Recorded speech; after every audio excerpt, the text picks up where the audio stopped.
গরুর দুধের চাটা কিভাবে বানান? শুধু ন্যাচারাল, শুধু গরুর দুধ। জি, শুধু আসসালামু আলাইকুম। আজকে লেক পার্ক থেকে চলে এসেছি ভিতরের দিকে, যেটার নাম হলো মুসলিম নগর। আমি আসলে এই জায়গাটা ভালোভাবে চিনি না, কিন্তু আমাকে নিয়ে আসছে এখানে দুই ভাই। ভাই আপনার নাম কি? শরীর। শরীফ ভাই। আর আপনার নামটা ভাই? সোহান। সোহান।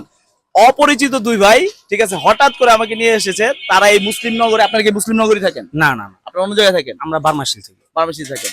তো এখানে নিয়ে আসছে আমাকে একটি গরুর দুধের চা খাওয়াতে। ভাই বলতেছে এখানের চাটা ভাই স্পেশাল, স্পেশাল, মোর স্পেশাল। এই ভাই বলতেছে স্পেশাল, স্পেশাল, মোর স্পেশাল। তো বলতেছে আসেন ভাই এখানে এক কাপ গরুর দুধের চা খেয়ে দেখেন। ভাইয়ের নাম কি? ওনার নাম মোহাম্মদ কাদির। কাদির। আচ্ছা, এখানে কাদের ভাইয়ের দোকান বললে অনেকে চিনবে। তো আমি এখন চাটা খেয়ে আপনাদেরকে বলবো আসলে চার টেস্টটা কিরকম। আসলে সত্যি ভাইয়ের গরুর দুধের যে চাটা অসাধারণ, অসাধারণ টেস্ট। আচ্ছা ভাইয়া, কেউ যদি না মনে করেন, আপনি আসলে এই গরুর দুধের চাটা কিভাবে বানান? শুধু ন্যাচারাল, শুধু গরুর দুধ। জি, শুধু গরুর দুধ। আর আপনার এমনিতে আমি অন্য কোনো মিক্স করি না। জি না, মানে এটার সাথে অন্য কিছু আর মিক্স করেন না? জি না, আমার দুধটা শুধু একদিন আগে আপনার জাল থাকে আর কি। কিন্তু আমার প্রশ্ন হলো যে আপনি এখনকার সময় এইভাবে একটা গ্লাসের অর্ধেক গ্লাসের বেশি 10 টাকায় কিভাবে খাওয়াচ্ছেন? এটা আমি অল্প লাভে সেল করতেছি বেশি অল্প আর কি। লাভে? জি, আমার সেলটা আলহামদুলিল্লাহ বেশি, সেক্ষেত্রে আমার পোষায় আর কি।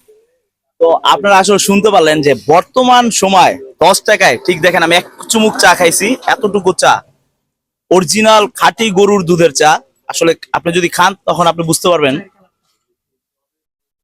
সত্যি অসাধারণ। এবং কি আপনারা দেখেন যে চার কালারটা, এটাও একদম অসাধারণ। আপনারা প্র্যাকটিক্যালি চলে আসেন। ভাইয়ের এই লোকেশনের নামটা কি আবার একটু বলেন তো? এটা হচ্ছে আপনার ভাঙ্গারপুল আসবেন, ভাঙ্গারপুল আইসা মুসলিমনগর আসলেই মুসলিমনগর, এই যে এখানে লোকে ব্রিজটা মুসলিমনগর ব্রিজ এখানে। তো মুসলিমনগর ব্রিজের একটু আগে আসলেই যে কেউ বললেই চলবে কাদের ভাই চায়ের দোকানটা কোথায়, এক নামে আর কি মোটামুটি ভালো পরিচিত। কাদের ভাইয়ের চা। কাদের ভাইয়ের চা, এই চাটা আপনারা যদি খেতে চান তাহলে চলে আসতে হবে কাদের ভাইয়ের চার দোকানে। আপনার হচ্ছে নিজস্ব ফার্ম থেকে দুধটা নিয়ে আসে, নিজস্ব দুধটা farm নিয়ে থেকে এসে নিয়ে আসে। একদিন জাল দিবে, জাল দিয়ে পরের দিন এটা সেল করবো। আর আপনারা কি কন্টিনিউ খান এখানে? কন্টিনিউ একবারে আমরা বান্দা কাস্টমার বলতে পারেন। আমিও আসলে তার চা খেয়ে তার চায়ের প্রেমে পড়ে গেছি। তো আপনারা অবশ্যই ভিডিওটা বেশি বেশি শেয়ার করে দিবেন। আর যারা এখন আমার আইডিটি ফলো দেননি, অবশ্যই ফলো দিয়ে আমার পাশে থাকবেন।